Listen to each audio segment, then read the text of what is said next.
I'm really grateful to be here. Thank you. I typically talk to audiences in rural communities with an average age of 50, so this will be a challenge in relating, but that's okay. I think everyone who's ever been an entrepreneur will understand what I'm about to tell you. So just if I could start off, because I was a bit late and I apologize, how many in this room are entrepreneurs right now? In one way, part-time entrepreneurs? All right, that's good. So. I had a company that was called Alpha Star Tech Solutions. It was an amazing company. I was a gladiator of entrepreneurship. In my community, I was really well known for being able to sell, I always forget that phrase, ice to an Eskimo or something like that. In fact, one of my clients, my biggest clients, is here in the back of the room, so thank you, Chris. I knew it was him because he was networking from minute one, so you can always tell. That's what we do in our RHC, so that's undeniable. So I had a great company. It was awesome. Everyone thought it was wonderful. We had contracts with Bell Canada and a lot of big dealers and a lot of big builders. We've been on I say we. It was really me. You get into that row when you're an entrepreneur. I did a lot of shows with HGTV, which was a lot of fun. I got to work with Mike Holmes and Scott McGilvery and Brian Ballmer, and it's really it's a humbling experience when you get to work with those guys, because they really show you what true success can look like. So I had this company. It was going great. We were doing awesomely well. We had a house in Milton. How many of you have ever heard of Milton? House's average price is 1.64 million. Yeah. So we were doing great, but the thing is, we weren't doing great. In my head, we were doing great, but truly we were living month to month, trying to scrape our bills together. Outside the house, everyone thought we were amazing, right? Everyone wanted to be us, but we lived a lie. It was every day, how am I going to make these bills at the end of the month? And I always scraped through. Usually I would just double bill Chris. No, I'm just kidding. I didn't do that. We would check his invoices today. We just scraped through, and that's how everyone knew us. Now the thing with scraping through and living that lie, it never lasts. And what would happen is it would start to affect my family. So I was the only breadwinner. My ex-wife was the stay-at-home mom with those 3 beautiful kids. So anyone here who's been a stay-at-home mom knows that's more of a job than being an entrepreneur, because you're just trying not to kill anybody. So it affected our relationship, and eventually we had to start going to counseling. We spent 1.5 years in counseling, and eventually we couldn't come to a resolution, and our marriage broke down. And this was the woman I had met the second day of university, and I thought I'd be with forever. So it was a really, really hard time, but of course I still have that gladiator uniform I gotta wear, and I've gotta go out and represent. So I decided to leave the house for my ex-wife and the kids. I didn't want them to be impacted, and I mean, it was Milton, right? So I wanted to do that for them, and I moved into my 2011 Ford Fusion. Yes, it's not the player status you guys think it is. It's an interesting experience. So in that scenario, I had to shut down my company because that started to become part of the divorce, and I said, well, I'll just open a new company. That's what entrepreneurs do. We just started another business. I started 2 businesses, and I took 2 full-time jobs while living in my car in the year of 2014. And it was the best weight loss program I was ever on. As you can see, I gained it back, but at that time, don't ever let Jenny Craig tell you anything else. But it was hard. It was, I had to face my kids and make sure that they were still being well fed, that they still were being well taken care of. My ex-wife still had to take care of the house and pay those bills, and so everything I earned, almost 4 jobs, every penny I earned went to them. As an entrepreneur, as you guys age, you're gonna learn there's 2 things an entrepreneur needs to survive, and that's to know where the clean washrooms are, and to know where all the free food is. And so I went to a lot of vendor events, hence why Chris and I are such good friends. And it just kept breaking down. I did this for a year, and as I had said earlier, as much as you think that can go on, it can only go on for so long. I was just angry all the time at everybody. I just hated everybody. I was just mad at everybody. And it wasn't their fault.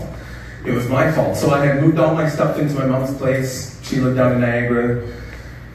And put all my stuff there, and I thought, okay, this will be great. She has a business here. I'll just live off here and visit the kids when I can. She lived in an 1864 home built by J.L. Kraft. That's the guy that started Kraft macaroni and cheese.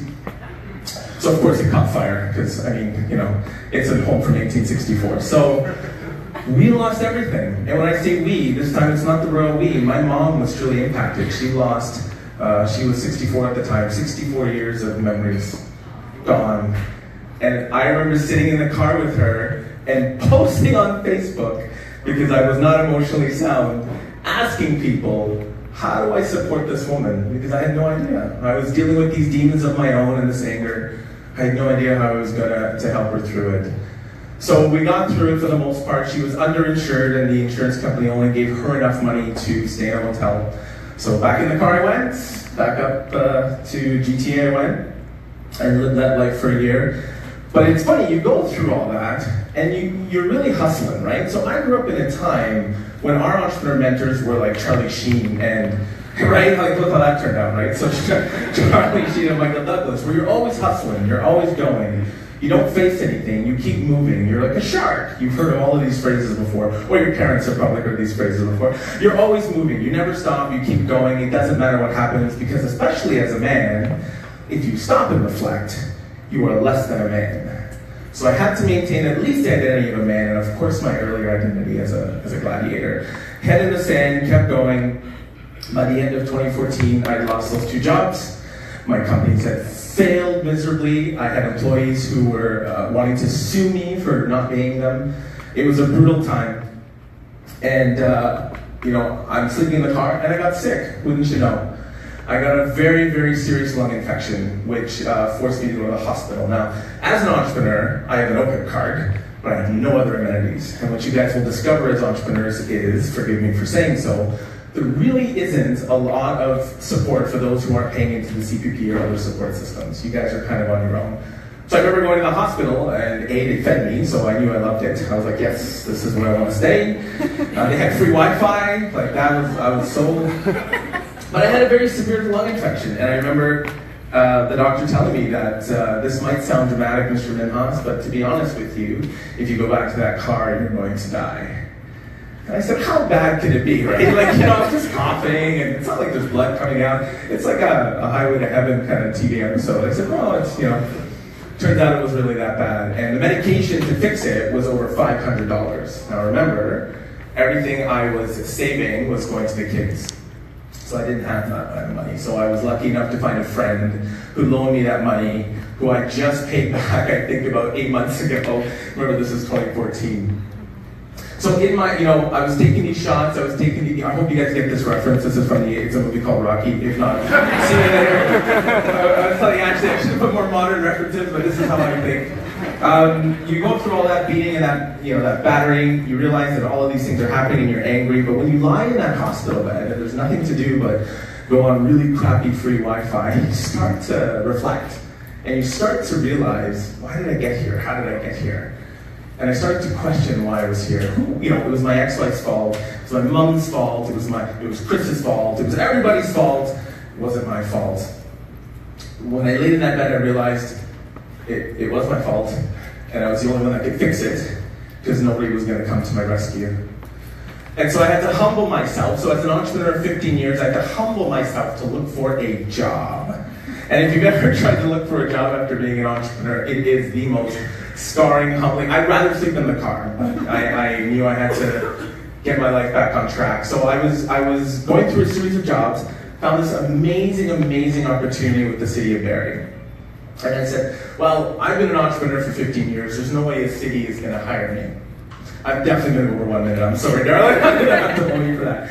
So the city of Barrie hired me, and they said, Bob, what we want you to do is we want you to work for our small business center. You guys probably know what the small business center is. And they said, but this is not a typical consulting job. We want you to build this program throughout Simcoe County. Now, just for those that don't know, Barrie is a city that's just north of the city. It's about an hour north. It's probably where you guys go skiing and drive through. There's a whole city there. That's Simcoe County. It's a rural community. These are typically farmers, home-based businesses. These are not the entrepreneurs you typically see starting large-scale businesses, going national, being in incubators. These are not these people.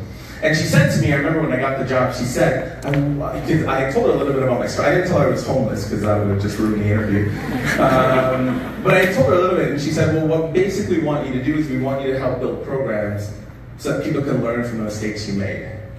So first I tried not to cry. I was like, oh my God, this is wonderful. And I spent the next 2 years just helping entrepreneurs. And every time I dealt with an entrepreneur in a rural community, it helped me reflect. So that hospital bed reflection was one thing. Reflection is a thing you need to keep doing over and over. So I would meet these entrepreneurs and I'd say, what do you want to do? And they'd say, we just want to make enough money in our business for our family to be happy. And I said, what? Don't you want to make $1 million? You live on the water. Let's get you a boat. There are mansions here we can get you into. They just wanted enough money for their family to be safe and their family to be happy. Right? One thing I missed when I had my family and I wanted to be more than safe and happy. So it was a very humbling experience. So from that, what I realized was, you know what? I need to reflect more often. I need to reflect every day. So I participate in a lot of reflection exercises. I spend a lot of time doing hot yoga. I do Netflix binging. Yes, that counts as a reflection tool, depending on what you're watching. Unless it's Game of Thrones, then you just get trending. And what I realized was, everything I do from this point forward has to be for those children. So whatever decisions I make in this job, whatever decisions I make coming back to my company, instead of it being about getting the biggest house or the best yacht or the fanciest suit, it always had to come down to, what do these 3 human beings need? And the moment I changed my vision and I pivoted to operate my life that way and to reflect and always be focused on that, I became way more happier. I became way more healthier, as you can see. And it allowed me to pay down a ton of debt, resolve a lot of hurt relationships that I had developed. But most importantly, it allowed me to grow again, to start a new business, and to start my life over again with a much stronger base. So really, that's the story I wanted to share with you today. I think the biggest lesson I got out of what happened, and I shouldn't say what happened to me, but what I experienced was, I was really, really arrogant. And I say was. Arrogance is an addiction. Right? It's no different to me than narcotics or alcoholism. When you're arrogant, it is really hard to not be arrogant. And the key to not being arrogant is it's a reflection. You spend a lot of time in reflection, you spend a lot of time understanding who you are and what you want to accomplish. You build a tribe of supportive people who are not arrogant, that's the key. But the point to understand is it's an addiction. There are still days when I walk in somewhere and I think, I can outdo that entrepreneur, no problem, and I have to check myself. So if you're experiencing that as you go through life, as you build your businesses, as you build through life, those times when you say to yourself, I am definitely hotter than him, because I may have done that, you really want to check yourself and realize, is this who I want to be? Thank you guys for letting me share my story.